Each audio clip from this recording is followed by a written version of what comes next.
Утро доброе, меня зовут Светлана. Давайте посмотрим, делаем такой расклад, что вам принесет сегодняшний день. Расклад общий, проиграется не у всех. У кого-то частично, у кого-то полностью за личным раскладом. Контакты внизу видео. С вас лайк и подписка для энергообмена. Ну, а мы начинаем. Что вам принесет сегодняшний день? Будете строить какие-то планы. Планов громадье. Вот.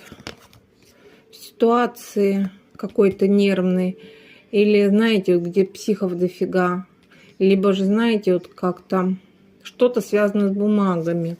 Но здесь ситуация потихонечку устаканится, она как бы сойдет на нет. Будете что-то доказывать кому-то, знаете, свои границы, свою правду отстаивать. И карта Солнца говорит, что день пройдет более чем удачно.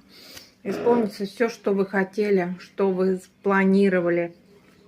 Просто-напросто пройдет все на ура.